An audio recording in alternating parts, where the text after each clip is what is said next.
Hi guys, so ഇന്നത്തെ വീഡിയോയിൽ നമുക്ക് എങ്ങനെയാണ് കമ്പോണൻസ് റീയൂസ് ചെയ്യുക, എങ്ങനെ പ്രോപ്സ് പാസ് ചെയ്തുകൊണ്ട് എങ്ങനെയാണ് കമ്പോണൻസ് റീയൂസ് ചെയ്യുക, എങ്ങനെയാണ് പ്രോപ്സ് യൂസ് ചെയ്യുക എന്നൊക്കെ പഠിക്കാം. സോ അല്ല ബേസിക്കലി നമ്മൾ എന്തിനാ അങ്ങനെ കമ്പോണൻസിന്റെ അകത്ത് ഡാറ്റ പാസ് ചെയ്ത് ആ രൂപത്തിൽ ചെയ്യണം? കാരണം ഇപ്പോ സിമിലർ ആയിട്ട് സ്റ്റൈലുള്ള ഒരു കമ്പോണന്റ് ആണെങ്കിൽ നമ്മൾ റെപ്പിറ്റേറ്റീവ് ആയിട്ട് യൂസ് ചെയ്യുന്നു. ഇപ്പൊ ബട്ടൺ ഒക്കെ ആണെങ്കിൽ പല പേജിലും നമ്മൾ സെയിം സ്റ്റൈലുള്ള ബട്ടണാണ് യൂസ് ചെയ്യണേ. നമ്മൾ ഈച്ച് ആൻഡ് എവറി ടൈം അത് കോഡ് ചെയ്യണതിന് പകരം എന്ത് ചെയ്താൽ മതി, ആ ബട്ടന്റെ കണ്ടന്റ് മാത്രം നമുക്ക് അയച്ചു കൊടുക്കാം. ഇല്ലിപ്പോ ബട്ടന്റെ ബാക്ക്ഗ്രൗണ്ട് ഡിഫറെന്റ് ആണെങ്കിൽ ആ ബാക്ക്ഗ്രൗണ്ട് മാത്രം അയച്ചു കൊടുക്കാം. അങ്ങനെ പ്രോപ്സ് ആയിട്ട് എനിക്ക് വാല്യൂസ് മാത്രം പാസ് ചെയ്ത് ആ കമ്പോണന്റിനെ റീയൂസ് ചെയ്യാൻ പറ്റും. സോ അതാണ് ഇന്ന് കാണാൻ പോണേ. ഇപ്പൊ ഫോർ എക്സാമ്പിൾ പറയുകയാണെങ്കിൽ ഇപ്പൊ ഈ സൈൻ അപ്പ് ബട്ടണും സൈൻ ഇൻ ബട്ടണും സിമിലർ ആണ്. പക്ഷെ നമ്മൾ കോഡില് സിമിലർ ആയിട്ട് തന്നെ രണ്ട് ലൈൻ ഓഫ് കോഡ് എഴുതിയിട്ടുണ്ട്. കാരണം സ്റ്റൈല് സെയിം ആണ്. സോ എങ്ങനെ ഈ കമ്പോണന്റ് റീയൂസ് ചെയ്യാൻ നോക്കാം. സോ ബേസിക്കലി നമ്മൾ കമ്പോണൻസ് സ്റ്റാർട്ട് ചെയ്യുമ്പോഴത്തേക്ക് നമ്മൾ എന്ത് ചെയ്യും, ഒരു പുതിയ കമ്പോണന്റ് ക്രിയേറ്റ് ചെയ്യും. ഞാനിപ്പോ ഇവിടെ ബട്ടൺ ഡോട്ട് JSX ക്രിയേറ്റ് ചെയ്യുന്നു. അപ്പൊ ജാവാസ്ക്രിപ്റ്റ് റിയാക്ട് എന്നാണ് ഈ JSXന്റെ ഫയലിന് JSXന്റെ ഫുൾ ഫോം. വിച്ച് മീൻസ് നമുക്ക് ജാവാസ്ക്രിപ്റ്റ് HTML യൂസ് ചെയ്യാൻ വെരി സിമ്പിൾ ആണ്. കാരണം എന്ന് വെച്ച് കഴിഞ്ഞാൽ നമുക്ക് ജസ്റ്റ് കേർലി ബ്രാക്കറ്റ്സിൽ HTML അകത്ത് ജാവാസ്ക്രിപ്റ്റ് നമുക്ക് യൂസ് ചെയ്യാൻ പറ്റും. Okay, then short cut form ആയി RAFC വെച്ചിട്ട് ഞാനിവിടെ ഒരു ബട്ടൺ സെറ്റ് ചെയ്തിട്ടുണ്ട്. പിന്നെ ഇതിനകത്ത് വരുന്ന സ്റ്റൈൽ എന്ന് പറയുന്നത് ഓൾറെഡി നമ്മൾ സ്റ്റൈൽ ചെയ്ത് വെച്ചിട്ടുണ്ട് സൈൻ അപ്പ് ബട്ടന് വേണ്ടി. ഞാൻ അതൊന്ന് ഞാബാർന്ന് കോപ്പി പേസ്റ്റ് ചെയ്യുവാണേ.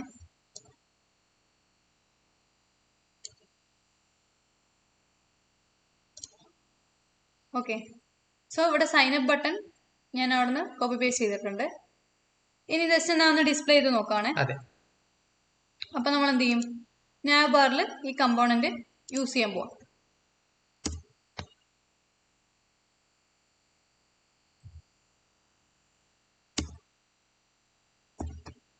ഓക്കെ, നമ്മൾ എടുത്ത സ്ഥലം തെറ്റിപ്പോയിട്ടുണ്ട് കേട്ടോ. അപ്പോ നമുക്ക് അതൊന്ന് റെഡിയാക്കണം. ഇമ്പോർട്ട് ബട്ടൺ ഫ്രം കമ്പോണൻസിന്റെ അകത്തുള്ള ബട്ടൺ. അപ്പൊ ഈ പൊക്കത്തുള്ള ബട്ടൺസിന്റെ കളഞ്ഞേക്ക്. ഫ്ലോ ബൈറ്റിന്ന് എടുത്തത് എന്ത് ചെയ്യും, എറർ ഉണ്ടാക്കും. രണ്ട് ബട്ടണും സെയിം നെയിമാണ്. ഓക്കെ, സോ നമ്മൾ ബട്ടൺ ഇമ്പോർട്ട് ചെയ്ത് യൂസ് ചെയ്തിട്ടുണ്ട്. നമുക്ക് അവിടെ ഒരു തേർഡ് ബട്ടൺ നമുക്ക് കാണാൻ പറ്റും. 3 ബട്ടൺ നമ്മളിപ്പോൾ ഇവിടെ അറേഞ്ച് ചെയ്തിട്ടുണ്ട്. ഇതാണ് നമ്മൾ ബട്ടൺ കമ്പോണന്റ് വെച്ചത്. എങ്ങനെയാണ് ഈ ബട്ടൺ കമ്പോണന്റ് റീയൂസ് ചെയ്യാന്ന് വെച്ച് കഴിഞ്ഞാൽ, ഫസ്റ്റ് ഓഫ് ഓൾ ഞാൻ ഈ 2 ബട്ടൺ കളയുവാണ്. നമുക്ക് ഇനി ഇത് ആവശ്യമില്ല. എന്നിട്ട് എന്റെ ആദ്യത്തെ ബട്ടന്റെ കണ്ടന്റ് വന്നിട്ട് ഞാൻ ഇവിടെ ഒരു കീ വാല്യൂ പെയർ എന്ന രീതിക്ക് കൊടുക്കും. അതാണ് ഈ പ്രോപ്സ് എന്ന് പാസ് ചെയ്യാം. ഇപ്പൊ ഞാൻ ആ ബട്ടന്റെ ടൈറ്റിൽ ഓരോ ടാഗിന് ആട്രിബ്യൂട്ട്സ് കൊടുക്കണം. അതുപോലെ തന്നെ ഇപ്പൊ ഞാൻ എന്ത് പറഞ്ഞു, ടൈറ്റിൽ നമുക്ക് എന്ത് പേര് വേണമെങ്കിൽ കൊടുക്കാം കേട്ടോ. ഇപ്പൊ ഞാൻ പറയണ ടൈറ്റിൽ എന്താണ്, സൈൻ അപ്പ് ആണ്. ഓക്കെ, ഇനി ഇവിടെ പാസ് ചെയ്ത ആട്രിബ്യൂട്ട് അതിന്റെ വാല്യൂ നമ്മൾ എവിടെയാണ് എങ്ങനെയാണ് അവിടെ കോൾ ചെയ്യാന്ന് വെച്ച് കഴിഞ്ഞാൽ, ഇതാണ് നമ്മൾ നോർമലി ഒരു ഫംഗ്ഷന്റെ പ്രോപ്സിൽ നമ്മൾ എന്ത് ചെയ്യും, ഫംഗ്ഷന്റെ കേർലി ബ്രാക്കറ്റ്സിൽ നമ്മൾ ഡാറ്റ പാസ് ചെയ്ത് കൊടുക്കൂലേ. അപ്പൊ അതേപോലെ നോർമൽ ബ്രാക്കറ്റ്സിനകത്ത് നമ്മളിവിടെ നമുക്ക് 2 രീതിയുണ്ട്. ഫസ്റ്റ് എന്ന് പറയുന്നത് നമുക്ക് സിംപ്ലി പ്രോപ്സ് എന്ന് കോൾ ചെയ്യും. എത്ര ആട്രിബ്യൂട്ട് അവിടെ നിന്ന് പാസ് ചെയ്താലും നമ്മൾ സിംപ്ലി ഇവിടെ പ്രോപ്സ് എന്ന് വിളിച്ചിട്ട് നമുക്കിവിടെ നേരത്തെ പറഞ്ഞ പോലെ HTML-നകത്ത് ജാവാസ്ക്രിപ്റ്റ് യൂസ് ചെയ്യുമ്പോൾ ജസ്റ്റ് കേർലി ബ്രാക്കറ്റ്സ് യൂസ് ചെയ്തിട്ട് നമുക്ക് എന്ത് ചെയ്യാം, പ്രോപ്സ് ഡോട്ട് ടൈറ്റിൽ എന്ന് വിളിക്കാം. പ്രോപ്സിന്റെ അകത്തൊരു സാധനം ടൈറ്റിൽ. അതെ, അപ്പൊ ഇനി എത്ര ആട്രിബ്യൂട്ട് അവിടെ, ടൈറ്റിൽ, ബാക്ക്ഗ്രൗണ്ട് കളർ, അങ്ങനെ എന്ത് ആട്രിബ്യൂട്ട് പാസ് ചെയ്താലും ഞാൻ എന്ത് ചെയ്താൽ മതി, ഇവിടെ എനിക്ക് props dot title, props dot background content അങ്ങനെ കോൾ ചെയ്യാം. സോ നമുക്കത് വന്നിട്ടുണ്ടോ നോക്കാം. സൈൻ അപ്പ് വന്നിട്ടുണ്ട്. ഇനി ഇതേപോലെ ഈ കോഡ് എനിക്ക് റീയൂസ് ചെയ്യാണ്ട് തന്നെ ഇതേപോലെ നാവാറിന്റെ അകത്ത് എനിക്ക് മൾട്ടിപ്പിൾ കമ്പോണൻസ് വിളിക്കാൻ പറ്റും. സി 4 പ്രാവശ്യം സെയിം കോഡ് തന്നെ യൂസ് ചെയ്തിട്ടുണ്ട് വിത്തൗട്ട് റീയൂസിങ് ദ കോഡ്. അപ്പൊ ഇനി നമുക്കിപ്പോ ഒരു സൈനിനും സൈനപ്പും വേണം. ഓക്കെ, അപ്പൊ നമ്മള് അതിന്റെ അകത്ത് ഇപ്പൊ ടൈറ്റിൽ മാറ്റി കൊടുത്താൽ നമുക്ക് സൈനപ്പ് ആക്കാല്ലേ? ഞാൻ രണ്ടാമത്തെ ടൈറ്റിൽ സൈൻ ഇൻ ആക്കിയപ്പോഴത്തേക്ക് എനിക്ക് 2 ബട്ടണേ. സോ കോഡ് എന്തോരം ചെറുതായി എന്നുള്ളതാണ് ഈ പ്രോപ്സിന്റെ യൂസ്. ഇനി ഇതേപോലെ നമ്മളിപ്പോ നെറ്റ്ഫ്ലിക്സ് ആണല്ലോ ചെയ്തോണ്ടിരിക്കുന്നത്. ഈ നെറ്റ്ഫ്ലിക്സിൽ നമുക്ക് ബേസിക്കലി ഈ ഒരു മെയിൻ യൂസ് വരുന്നത്, നമ്മൾ ഇവിടെ കുറച്ച് ഫീച്ചർ പറഞ്ഞിട്ടുണ്ട്. എന്ന് വെച്ചാൽ ഓരോ മൂവി, അതിന്റെ ഹെഡിങ്, ദെൻ അതിനെ കുറിച്ചുള്ള ഷോർട്ട് ഡിസ്ക്രിപ്ഷൻ. ഇതെന്ന് പറയുന്നത് റെപ്പറ്റേറ്റീവ് ആയിട്ട് ചെയ്യുന്ന ഒരു പ്രോസസ്സാണ്. സോ നമുക്ക് എപ്പോഴും ഇത്രയും എമൗണ്ട് ഓഫ് കോഡ് റീയൂസ് ചെയ്യണത് അതൊരു കൺവെൻഷൻ അല്ല. അപ്പൊ ഇവിടെ എങ്ങനെയാണ് പ്രോപ്പർ പാസ് ചെയ്യാന്ന് വെച്ച് കഴിഞ്ഞാൽ നമുക്ക് ആദ്യം എന്ത് ചെയ്യാം, അതിന് വേണ്ടിയിട്ട് നമ്മൾ ആദ്യം ഒരു കമ്പോണന്റ് ഉണ്ടാക്കും. ഓക്കെ, അപ്പൊ ആ കമ്പോണന്റിന്റെ അകത്ത് നമുക്ക് അതിന് എന്ത് ചെയ്യാം, ഫീച്ചർ എന്ന് പറഞ്ഞൊരു പേരിൽ നമുക്ക് പറയാം. ഓക്കെ, ഫീച്ചർ ഡോട്ട് JSX എന്ന് പറഞ്ഞൊരു പേരുണ്ടാക്കി. സോ അതിന്റെ അകത്ത് നമ്മൾ ആദ്യം തന്നെ RAFC അടിച്ചു, നമ്മൾ കമ്പോണന്റ് ഉണ്ടാക്കി. ഈ കമ്പോണന്റ് നമുക്ക് ഒന്ന് വിളിച്ചു നോക്കാം. ഓക്കെ, app.js നമ്മൾ ഹീറോ എന്ന് പറഞ്ഞതിന് ശേഷമാണ് ഇപ്പൊ നമ്മൾ വിളിക്കണ ഫീച്ചർ എന്ന് പറഞ്ഞ് വിളിച്ചു. ഓക്കെ, എന്റർ അടിച്ചു. ഇവിടെ ഇമ്പോർട്ട് ആയിട്ടുണ്ട് ഫീച്ചർ. അപ്പൊ നമുക്ക് അവിടെ വന്നു എന്നുള്ള രൂപത്തിൽ ഇമ്പോർട്ട് ആയിട്ടുണ്ട്. ഇപ്പൊ നമുക്ക് എന്ത് ചെയ്യാം, ഇവിടെ ഇപ്പോ വന്നിട്ടുണ്ട്. അവിടെ ഇപ്പോ കളറും കാര്യങ്ങളും നമുക്ക് ഐഡന്റിഫൈ ചെയ്യാൻ പറ്റൂല. ഓക്കെ, സോ നമുക്കത് ഒരു വൈറ്റ് ടെക്സ്റ്റ് വൈറ്റ് എന്നുള്ള ഫോമിൽ കൊടുത്തു. ആ ടിപ്പിന് നമ്മളിപ്പോ ഒരു ക്ലാസ് കൊടുക്കുവാണ് ടെക്സ്റ്റ് വൈറ്റ്. ഓക്കെ, സോ നമുക്കിപ്പോ നമ്മളത് വിളിച്ചു, സംഭവം ഫീച്ചർ വന്നിട്ടുണ്ട്. ഇനി നമുക്ക് എന്ത് ചെയ്യാന്ന് വെച്ച് കഴിഞ്ഞാൽ ഇതിനെ എന്ത് ചെയ്യാം, ലെഫ്റ്റ് പാർട്ടും ആക്കാം, റൈറ്റ് പാർട്ടും. ഓക്കെ, ലെഫ്റ്റ് പാർട്ടിൽ നമുക്ക് കണ്ടന്റ് അടിക്കാം, റൈറ്റ് പാർട്ടിൽ മോക്കപ്പ്, ഡിവൈസ് മോക്കപ്പും വീഡിയോയും. അപ്പൊ നമ്മൾ ആദ്യം തന്നെ എന്ത് ചെയ്യുന്നു, നേരെ ഈ ഡിവിന്റെ അകത്ത് 2 പാർട്ട് ഉണ്ടാക്കുന്നു, ഒരു ലെഫ്റ്റ് പാർട്ടും ഉണ്ടാക്കുന്നു, നമ്മൾ പിന്നെ ഒരു റൈറ്റ് പാർട്ട് ഉണ്ടാക്കും. അപ്പൊ ലെഫ്റ്റിൽ നമ്മൾ ഒരു ഡിവ് ഉണ്ടാക്കും, ഡോട്ട് അടിച്ചു. ഇനിയിപ്പോ അതിന്റെ അകത്ത് എന്തൊക്കെയുണ്ട്, ഒരു H1 ടാഗിൽ നമുക്ക് എന്ത് ചെയ്യാം, ഹെഡിങ് 1 എന്ന് കൊടുക്കാം. പിന്നെ അതിന്റെ ഒരു P ടാഗിൽ ഒരു ഡമ്മി പാരാഗ്രാഫ് കൊടുക്കാം. അതെ, ഡമ്മി പാരാഗ്രാഫിന് വേണ്ടി നമ്മളോട് യൂസ് ചെയ്യുന്നതാണ് ലോറം. സോ ഇച്ചിരി ഡമ്മി പാരാഗ്രാഫ് നമുക്ക് തരും. ഇനി നെക്സ്റ്റ് ഡിവ് എന്ന് പറയുന്നത് റൈറ്റ് ഡിവ് ആണ്, റൈറ്റ് സൈഡ് ആണ്. ഓക്കെ, നമ്മൾ അതിനൊരു കമന്റ് ഇടുന്നു, റൈറ്റ് GST. അപ്പൊ റൈറ്റ് ഉണ്ടാക്കി. ഇനി നമ്മൾ ഇതേപോലെ തന്നെ ഒരു ഡിവ് ഉണ്ടാക്കുന്നു. അതിനകത്ത് നമ്മൾ ശരിക്കും ഡിവൈസ് മോക്കപ്സ് ആണ് യൂസ് ചെയ്യുന്നത്. ഇതേപോലത്തെ ഡിവൈസ് മോക്കപ്സ് നമ്മൾ ഇതിനു മുന്നേ എവിടെ യൂസ് ചെയ്തിട്ടുള്ളത്, ഹീറോ സെക്ഷനിൽ ഉപയോഗിച്ചു. നമുക്ക് സിമിലർലി അത് തന്നെ ഇവിടെയും യൂസ് ചെയ്യാം. അപ്പൊ ഹീറോ സെക്ഷനില് ഞാൻ ആ കോഡ് ഒന്ന് കോപ്പി ചെയ്തോണ്ട് നമ്മൾ ആ ഡിവ് ആണ് യൂസ് ചെയ്യണത്.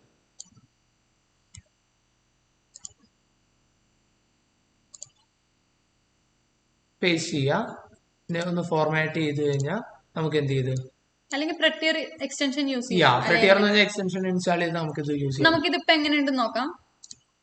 ഓക്കെ, ഇങ്ങനെ വന്നിട്ടുണ്ട് എന്ന് വെച്ച് കഴിഞ്ഞാൽ ഹെഡിങ്, അതിന് താഴെ കണ്ടന്റ്, അതിന് താഴെ മോക്കപ്പ്. ഇത് നമുക്ക് എങ്ങനെ വരണം, ഈ റൈറ്റ് പാർട്ട് റൈറ്റ് സൈഡിലും എന്ന് വെച്ചാൽ ഫുൾ സ്ക്രീനിന്റെ ഹാഫ് വിഡ്ത്ത് റൈറ്റ് പാർട്ടും എടുക്കണം, ഫുൾ സ്ക്രീനിന്റെ ഹാഫ് വിഡ്ത്ത് ലെഫ്റ്റ് പാർട്ടും എടുക്കണം. അപ്പൊ അതിന് ആദ്യം തന്നെ നമ്മൾ എന്ത് ചെയ്യും, ഈ ഫീച്ചർ എന്ന് പറഞ്ഞ ഏറ്റവും പാരന്റ് ഡിവിന്, ഫീച്ചർ എന്ന് പറഞ്ഞ കമ്പോണന്റ് ഏറ്റവും പാരന്റ് ഡിവിന് നമ്മൾ വിഡ്ത്ത് ഫുൾ എന്ന് പറയും.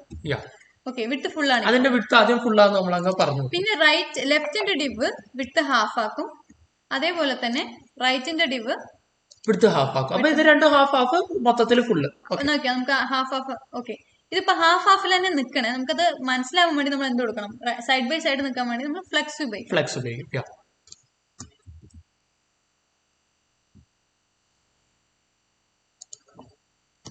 അവിടെ നമ്മൾ എന്ത് ചെയ്യും, ഇതിന്റെ പാരന്റ് ആയിട്ടുള്ള രണ്ടിനും ലെഫ്റ്റിന്റെയും റൈറ്റിന്റെയും പാരന്റ് ആയിട്ടുള്ള ആൾക്ക് നമ്മൾ ഫ്ലെക്സ് കൊടുക്കും. സൈഡ് ബൈ സൈഡ് വന്നിട്ടുണ്ട്. ഇനി നമുക്ക് ഇതിനൊരു BG ബ്ലാക്ക് കൊടുക്കാം, എന്നാൽ നമുക്ക് ഹൈലൈറ്റ് ചെയ്ത് കാണാൻ പറ്റും. ഓക്കെ, നമുക്ക് അതിനൊരു BG ബ്ലാക്ക് കൊടുക്കാം. ഓക്കെ,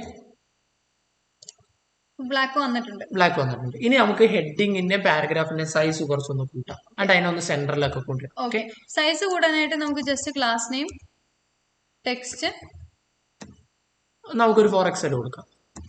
അതേപോലെ പാരഗ്രാഫ് ടാഗിന്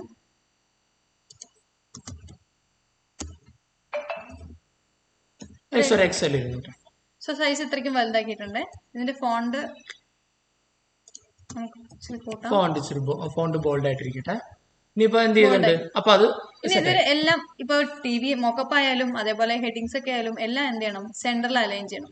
നമ്മൾ ഫ്ലെക്സിന്റെ ഒപ്പം തന്നെ നമ്മൾ എന്ത് കൊടുക്കും, നമുക്കിപ്പോ ഫ്ലെക്സ് ഓൾറെഡി ഇപ്പൊ അതിലാണ് നിക്കണം നമ്മള്. അപ്പൊ നമ്മള് ഹൊറിസോണ്ടലി സെന്ററിൽ അലൈൻ ചെയ്യാനായിട്ട് ജസ്റ്റിഫൈ സെന്ററും, വെർട്ടിക്കലി സെന്ററിൽ അലൈൻ ചെയ്യാനായിട്ട് ഐറ്റം സെന്ററും കൊടുക്കും. നമുക്ക് നോക്കാം, സെന്ററിൽ വന്നിട്ടുണ്ട്. ഇനി നമുക്ക് നോക്കുമ്പോഴത്തേക്കും ചുറ്റും ഒരു മാർജിൻ ഇല്ല, ഹെഡിങ് എല്ലാം ഭയങ്കര സ്ക്രീനോട് അടുത്ത്. നമുക്കൊരു മാർജിൻ കൊടുക്കാം. നമുക്കിപ്പോ ഒരു X and Y ഡയറക്ഷനിൽ നമുക്ക് എന്ത് ചെയ്താൽ മതി, കൊടുത്താൽ മതി. ഓക്കെ, മാർജിൻ നമുക്ക് ലെഫ്റ്റ് ഡിവിനും റൈറ്റ് ഡിവിനും കൊടുക്കാം. പക്ഷെ ഈ ബ്ലാക്ക് കളർ ഡിവ് ഉണ്ടല്ലോ, ആ പാരന്റ് പാരന്റ് ഡിവ്, ഡിവ് അവിടെ നിന്ന് കണ്ടൻസ് അകത്തോട്ടിരിക്കാൻ വേണ്ടി നമ്മൾ പാഡിങ് ഉപയോഗിച്ചാൽ മതി. ഓക്കെ അപ്പൊ നമുക്കൊരു പാഡിങ് 20 ഉപയോഗിച്ച് കഴിഞ്ഞാൽ ഇതായി അകത്തോട്ട് സെന്ററിൽ. അത്യാവശ്യം വന്നിട്ടുണ്ട്. ഇനി നമുക്ക് ഇതുപോലെ ഒരു ഹൊറിസോണ്ടൽ റൂൾ ഒന്ന് സെറ്റ് ചെയ്യാം, സ്റ്റാർട്ടിങ്ങിലും എൻഡിങ്ങിലും. ഓക്കെ, അപ്പൊ നമുക്ക് എൻഡിങ്ങിൽ സെറ്റ് ചെയ്യാം അല്ലെ. HR എന്ന് പറഞ്ഞ ടാഗ് ഉപയോഗിച്ച് കഴിഞ്ഞാൽ നമുക്ക് എന്ത് ചെയ്യും, ഒരു താഴെ ഒരു വര പോലെ വരും.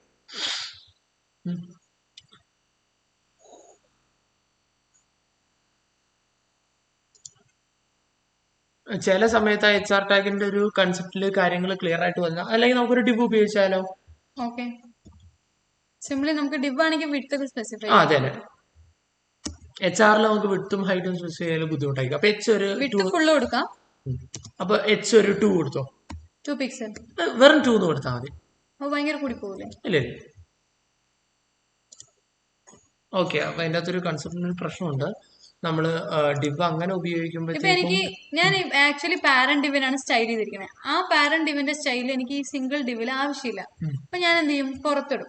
പക്ഷെ ഒരു റിട്ടേൺ അകത്ത് എല്ലാം സിംഗിൾ ടാഗ് ആയിരിക്കണ്ടേ.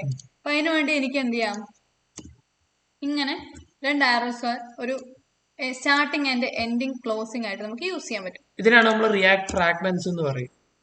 അപ്പൊ ഒരു റിയാക്ട് ഫ്രാഗ്മെന്റ് ഉപയോഗിച്ച് കഴിഞ്ഞാൽ ലെസർ എമൗണ്ട് ഓഫ് ഡാറ്റയിൽ നമുക്ക് എന്ത് ചെയ്യാൻ പറ്റും, കാര്യങ്ങൾ നമുക്ക് അറേഞ്ച് ചെയ്യാം, മോർ ദാൻ എ ഡിവ് ഉപയോഗിക്കണേക്കാളും. ഓക്കെ, നമുക്ക് ഈ ഡിവിന് ഒരു കളർ കൊടുക്കാം, ഒരു ഗ്രേ വൈറ്റ് കൊടുത്തു കഴിഞ്ഞാൽ ഓക്കെ, നമ്മളപ്പോ എന്ത് ചെയ്തിട്ടുണ്ട്, ഡിവൈഡ് ചെയ്തിട്ടുണ്ട്.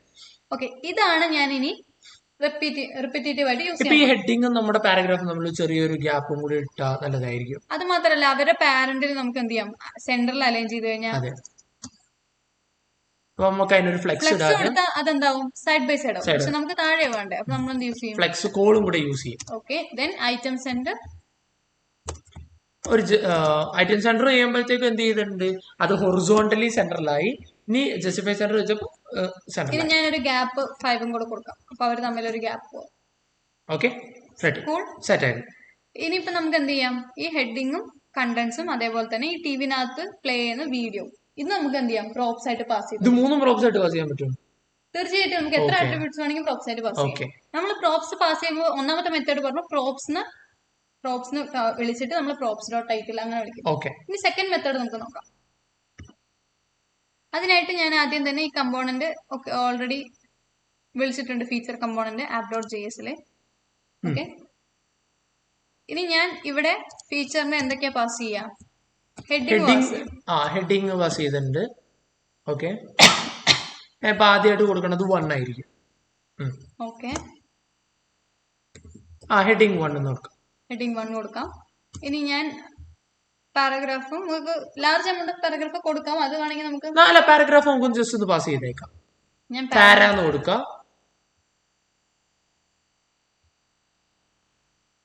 ലോറം ഇപ്സം ജസ്റ്റ് ഒരു ഇത് കൊടുത്താൽ മതി. അത് നമുക്ക് അതിൽ വർക്ക് ആവൂല. നമുക്ക് ലോറ ഇപ്സം എന്നുള്ള ഒരു രീതിയിൽ ജസ്റ്റ് ഒരു ഇത് കൊടുത്താൽ മതി.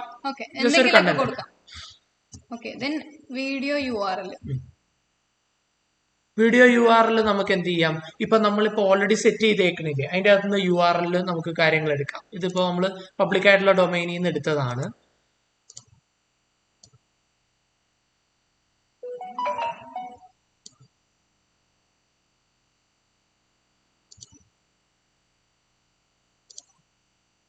ഇങ്ങനെയാണ്. അപ്പൊ ഞാൻ 3 കമ്പോണൻസ് പാസ് ചെയ്യുന്നത്. ഇനി ഈ ഫീച്ചർ ജസ്റ്റ് ഞാൻ അവിടെ എങ്ങനെയാണ് യൂസ് ചെയ്യുക, ഇപ്പൊ ഹെഡിങ് ഉണ്ട്, ആട്രിബ്യൂട്ട്, പാര ഉണ്ട്, വീഡിയോ URL ഉണ്ട്. സോ ഞാൻ ഫീച്ചറിനകത്ത് ഇവിടെ പ്രോപ്സ് അല്ലേ നേരത്തെ വിളിച്ചേ, എനിക്ക് സിംഗിൾ ആയിട്ട് എന്ന് വെച്ചാൽ props dot heading, props dot പാര, പ്രോപ്സ് ഡോട്ട് വീഡിയോ URL എന്ന് വിളിക്കണതിന് പകരം ജസ്റ്റ് നിങ്ങൾക്ക് പാര, ഹെഡിങ്, വീഡിയോ URL എന്ന് വിളിക്കണമെങ്കിൽ നമുക്ക് ഡീസ്ട്രക്ചർ ചെയ്ത് വേണം പ്രോപ്സ് അക്സെപ്റ്റ് ചെയ്യാം. അപ്പൊ അതിന്റെ അകത്തൊരു കർലി ബ്രാക്കറ്റ് ഇട്ടാൽ ഡീസ്ട്രക്ചറിങ് സ്റ്റാർട്ട് ആവും. അതെ. ഇനി ഞാൻ എന്തൊക്കെയാണോ അവിടെ പേര് പാസ് ചെയ്തത് അതൊക്കെ ഹെഡിങ്, പാര, വീഡിയോ URL. വീഡിയോ URL എന്ന് പറയുമ്പോൾ സ്പെല്ലിംഗ് app.js നമ്മൾ നോക്കി കഴിഞ്ഞാൽ എല്ലാം സ്ട്രോങ് ആണ്. ഇനി ഇത് ഞാൻ ഹെഡിങ് വിളിക്കുകയാണ്. നമുക്ക് അവിടെ ഹെഡിങ് 1 എന്ന് എഴുതിയേക്കണം. കേളി ബ്രാക്കറ്റ്സിനകത്ത് ഹെഡിങ് വിളിക്കാം. അതേപോലെ ഈ പാര ഉണ്ടല്ലോ, പാരക്ക് പകരം ടോട്ടൽ സംഭവം നമ്മൾ കളഞ്ഞിട്ട് കർലി ബ്രാക്കറ്റിന്റെ അത് പാരാന്ന് എഴുതാൻ പറ്റും. ഓക്കെ, അതേപോലെ വീഡിയോ യുവർലി SRC ടോട്ടലി നമുക്ക് ഈ ഡബിൾ കോഡ്സോടെ കളയാം. ഡബിൾ കോഡ്സ് ഉപയോഗിക്കുന്നതിന് പകരം നമ്മൾ എന്ത് ചെയ്യുന്നു, അതില് അവിടെ ഒരു കർലി ബ്രാക്കറ്റ് ഇട്ടിട്ട് അവിടെ നമ്മൾ എന്ത് ചെയ്യും, വീഡിയോ URL എന്ന് നമുക്ക് വർക്കായോ നോക്കാം. വർക്ക് ആയിട്ടുണ്ട്. നമ്മൾ പാരഗ്രാഫ് ചെറുതായതുകൊണ്ട് വേർഡ്സിൽ മാത്രം നമ്മൾ കൊടുത്തിട്ടുള്ളൂ, അതുകൊണ്ടാണ് ഇങ്ങനെ. ഇനിയിപ്പോ ഇങ്ങനെയാണെങ്കിൽ എനിക്ക് എന്ത് ചെയ്യാം, മൾട്ടിപ്പിൾ ഓക്കെ മൾട്ടിപ്പിൾ ഫീച്ചേഴ്സ് എനിക്ക് യൂസ് ചെയ്യാൻ പറ്റും. ഇപ്പൊ ഞാനൊരു 4 ഫീച്ചർ യൂസ് ചെയ്തു. സിമിലർലി എനിക്ക് 4 ഫീച്ചറും വന്നു. ഇങ്ങനെയാണ് നമ്മൾ പ്രോപ്സ് യൂസ് ചെയ്ത് എഫിഷ്യന്റ്. ഇനി എങ്ങനെയാണ് ഈ ഡിവൈസ് ലെഫ്റ്റിലും ഈ കണ്ടന്റ് റൈറ്റിലും ആക്കാൻ പോണേ? ഇങ്ങനെ ഉപയോഗിക്കാൻ വേണ്ടിയിട്ട് നമുക്ക് 2 കൺസെപ്റ്റുകളാണ് വരുന്നത്. എന്ന് വെച്ച് കഴിഞ്ഞാൽ ഒന്ന് നമ്മൾ ഈ പ്രോപ്സ് ഉപയോഗിക്കുന്ന കൺസെപ്റ്റും വരും. രണ്ടാമത്തെന്ന് വെച്ച് കഴിഞ്ഞാൽ എങ്ങനെയാണ് ഈ സാധനം വെച്ചിട്ട് കണ്ടീഷൻസ് സെറ്റ് ചെയ്യാൻ പോണേ എന്നുള്ളതാണ് അവിടെ ഇമ്പോർട്ടന്റ് ആയിട്ട് വരുന്നത്. അപ്പൊ ഇതിന് ജാവാസ്ക്രിപ്റ്റിന്റെ ബേസിക് ആയിട്ടുള്ള നോളജും കാര്യങ്ങളും ഒക്കെ വെച്ചിട്ട് തന്നെ നമുക്ക് ചെയ്യാവുന്നതാണ്. അപ്പൊ ഇവിടെ ഞാൻ എന്ത് ചെയ്യുമെന്ന് വെച്ച് കഴിഞ്ഞാൽ നമുക്ക് ഇങ്ങനെ കണ്ടീഷൻസ് സെറ്റ് ചെയ്യുമ്പോൾ ഇപ്പൊ ഞാൻ നമ്പർ എന്ന് പറഞ്ഞൊരു സംഭവം സെറ്റ് ചെയ്യും. നമ്പർ ഈക്വൽ ടു നമ്മൾ ഈ ഫ്ലാഗ് വേരിയബിൾസ് എല്ലാം സെറ്റ് ചെയ്യുന്ന അതെ 1 സെറ്റ് ചെയ്ത് ഇപ്പൊ ഞാൻ നമ്പർ ഈക്വൽ ടു 1 എന്ന് കൊടുക്കാം, ഡബിൾ കോട്ട്സിൽ കൊടുക്കാം, അതെ ഞാനിവിടെ ഇന്റീജർ ആയിട്ടുള്ള ഫോമിൽ തന്നെ സെൻഡ് ചെയ്യാന്നുള്ളൊരു ഫോം, അതുകൊണ്ടാണ് ഇവിടെ നമ്പർ 2 എന്ന് സെൻഡ് ചെയ്തു, നമ്പർ ഈക്വൽ ടു 3 സെൻഡ് ചെയ്തു. അപ്പൊ നമുക്ക് ഇങ്ങനെ കണ്ടീഷൻ കൊടുത്തൂടെ, ഓഡ് നമ്പേഴ്സ് ആണെങ്കിൽ ഡിവൈസ് ലെഫ്റ്റില്, ഹെഡിങ്സ് റൈറ്റില്. തീർച്ചയായിട്ടും നമ്മൾ അങ്ങനെ ആ ഒരു ഫോമിൽ തന്നെ നമ്മൾ ചെയ്യാൻ പോണത്. ഓക്കെ 3 അല്ല 4 ആണ്. അപ്പൊ 1 2 3 4 എന്ന് വന്നിട്ടുണ്ട്. അപ്പൊ നമുക്ക് എന്ത് ചെയ്തിട്ടുണ്ട്, ഫീച്ചർ എടുത്ത് കഴിയുമ്പോഴത്തേക്ക് ഇവിടെ നമുക്ക് NO എന്നുള്ള ഫോമിൽ എടുക്കാം. ഇത് നോ അല്ല നമ്പർ ആട്ടോ. ഓക്കെ, നമ്മൾ ഇനിയിപ്പോ നമ്മൾ കൊണ്ടുവരാൻ പോകുന്ന ഒരു കാര്യം എന്ന് വെച്ച് കഴിഞ്ഞാൽ നമ്മള് ഇവിടെ എന്ത് ചെയ്തിട്ടുണ്ട്, ഇവിടെ ടോട്ടൽ ആയിട്ടുള്ളത് നമ്മളിപ്പോ ഫ്ലെക്സ് ഉപയോഗിച്ചിട്ടുണ്ട്. ജസ്റ്റിഫൈ സെന്റർ, ഐറ്റം സെന്റർ ഒക്കെയാണ് നമ്മൾ ഉപയോഗിച്ചേക്കണം. ഇവിടെ ഇവിടെ ഒന്നാമത് ചെയ്യാൻ പോകുന്ന ഒരു ചേഞ്ച് എന്ന് പറഞ്ഞു കഴിഞ്ഞാൽ ഇവിടെ ഇപ്പോ നമ്മൾ എന്താണ് പറഞ്ഞത്, ഓഡ് നമ്പേഴ്സ് ആണെങ്കിൽ ഉള്ള ഒരു ഫോം ഉണ്ടാവും, അതിന്റെ നേരെ ഓപ്പോസിറ്റ് ആയിരിക്കും ഈവൻ നമ്പേഴ്സ് വരുമ്പോഴത്തേക്കും. അതിന് ആദ്യം ചെയ്യേണ്ട ഒരു കാര്യം എന്ന് വെച്ചാൽ ഈ പറയുന്ന കൺസെപ്റ്റ് ഈ പറയുന്ന ക്ലാസ് നെയിമിന്റെ അകത്ത് ഇപ്പൊ എന്നോട് നേരത്തെ ചോദിച്ചില്ലേ ബാക്ക്ഗ്രൗണ്ട് ആയിട്ടുള്ള കളറും സാധനങ്ങളൊക്കെ നമുക്ക് എന്ത് ചെയ്യാം, ഈ പറഞ്ഞ പ്രോപ്സ് വെച്ച് ചേഞ്ച് ചെയ്യാൻ പറ്റുമോ? വളരെ സിമ്പിൾ ആയിട്ട് ചേഞ്ച് ചെയ്യാം. തീർച്ചയായിട്ടും അതിനൊരു പെർഫെക്റ്റ് എക്സാമ്പിൾ ആണിത്. അപ്പൊ നമ്മൾ എന്ത് ചെയ്യും, ആദ്യം ജാവാസ്ക്രിപ്റ്റ് ഉപയോഗിക്കണമെന്നുണ്ടെങ്കിൽ നമ്മൾ ഒരു കേർലി ബ്രാക്കറ്റ് ഉപയോഗിക്കണം. ഓക്കെ, കേർലി ബ്രാക്കറ്റ് ഉപയോഗിച്ചതിന് ശേഷം ഡബിൾ കോട്ട്സ് ഉപയോഗിക്കുന്നതിന് വരെ നമ്മളൊരു ടിൽഡേ ഉപയോഗിക്കും. ഇതിനാണ് നമ്മൾ ടിൽഡേ എന്ന് പറയുന്നത്. നമ്മുടെ കീബോർഡിന്റെ ടാബിന്റെ ടോപ്പിലുള്ളതാണ് ഈ ടിൽഡേ. ടിൽഡേ ഉപയോഗിച്ചു. ഇനിയിപ്പോ നമുക്ക് ഇവിടെ ഉള്ളത് എന്താണ്, ഫ്ലെക്സ് ആണ്. ഓക്കെ, അതെ. അപ്പോ നമ്മള് ഇവിടെ ഉപയോഗിക്കാൻ പോകുന്ന ഒരു ലോജിക്ക്, ഇതൊരു കണ്ടീഷൻ ആണ് നമ്മൾ അപ്ലൈ ചെയ്യണം. എന്ന് വെച്ചാൽ നമ്മൾ സിമ്പിൾ ആയിട്ട് പറയുവാണ്, ഒരു ഡോളർ സിമ്പിൾ ഇടും. ഡോളർ സിമ്പിൾ യൂസ് ചെയ്യാറുണ്ട്, പുറത്തുനിന്നുള്ള വേരിയബിൾസ് ഒക്കെ യൂസ് ചെയ്യുന്നത്. ഡോളർ സിമ്പിൾ ഉപയോഗിച്ചിട്ട് നമ്മൾ നോ എന്നടിക്കും, നമ്പർ. ഈ നമ്പർ എന്ന് പറയുന്ന സാധനത്തിനെ മോഡുലസ് 2 = 0 അതെന്ന് വെച്ചാൽ എന്താ, ഇവനാണ് മോഡുലസ്. ഓക്കെ, അപ്പൊ നമ്മൾ എന്ത് ചെയ്യാം, മോഡുലസ് 2 = 0 എന്ന് വെച്ചാൽ ഈ സാധനത്തിന് ഞാൻ 2 വെച്ച് മോഡുലസ് എടുക്കുമ്പോഴത്തേക്കും 0 കിട്ടുവാണെങ്കിൽ ഈവൻ നമ്പർ ആണെങ്കിൽ ക്വസ്റ്റ്യൻ മാർക്ക് ആണെങ്കിൽ നമ്മൾ കണ്ടീഷൻ എഴുതാറില്ലേ, തീർച്ചയായിട്ടും. അപ്പൊ ഇതൊരു ടെർണറി ഓപ്പറേറ്റർ ആയിട്ട് അപ്പൊ എന്ത് ചെയ്യും, ക്വസ്റ്റ്യൻ മാർക്ക് ഇടുമ്പോ അപ്പൊ ആദ്യം ഇതൊരു കണ്ടീഷണൽ സ്റ്റേറ്റ്മെന്റ് ആണ്. നമ്പർ പെർസെന്റേജ് ട്രൂ ആണെങ്കിൽ ഈ പറഞ്ഞ സ്റ്റേറ്റ്മെന്റ് വർക്ക്. ഇതിന്റെ അകത്ത് എന്തെങ്കിലും എഴുതിയിട്ടുണ്ട്, നമ്മൾ അതിന്റെ അകത്ത് സ്റ്റൈലാണ് ബേസിക്കലി എഴുതാൻ പോണേ. അല്ലെങ്കിൽ കോളൻ ഇട്ടിട്ട് നെക്സ്റ്റ് സ്റ്റൈല്.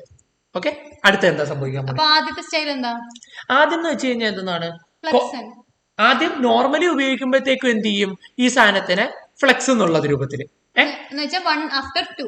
ഓക്കെ, നമുക്ക് ആദ്യം അപ്പൊ ഇത് ഇവിടെ എഴുതി വെക്കാം ജസ്റ്റ്. ഓക്കെ, അപ്പൊ നമ്മള് ഈവൻ ആണെങ്കിൽ നോർമലി ആണെങ്കിൽ ഉള്ളത് നേരെ ഓപ്പോസിറ്റ് വരണമെങ്കിൽ നമ്മൾ നോർമലി ഉപയോഗിക്കണം എന്ന് വെച്ചാൽ ഫ്ലെക്സ് ഉണ്ടാവും, ഫ്ലെക്സ് റോ റിവേഴ്സ് ഉണ്ടാവും. സിംഗിൾ റോയിൽ വരാനാ ഫ്ലെക്സ് ഉപയോഗിക്കുന്നത്. അപ്പൊ ഫ്ലെക്സ് ഉപയോഗിച്ച് കഴിഞ്ഞാൽ ഓട്ടോമാറ്റിക്കലി ഫ്ലെക്സ് റോ തന്നെയാണ് വർക്ക് ആവുന്നത്. അപ്പൊ 2 ആണെങ്കിൽ ഫ്ലെക്സ് റോ റിവേഴ്സ് ആവും അത്. ഓക്കെ, നമ്മൾ എന്ത് ചെയ്യും, അപ്പൊ ഇവിടെ നമ്മള് ഫ്ലെക്സ് -റോ -റിവേഴ്സ് എഴുതും. എൽസ് ആണെങ്കിൽ കണ്ടീഷൻ ഒന്നും കൊടുക്കണ്ട, വേണ്ട, കാരണം ഡിഫോൾട്ട് ആയിട്ട് ഫ്ലെക്സ് ആണല്ലോ അല്ലെ. തീർച്ചയായിട്ടും.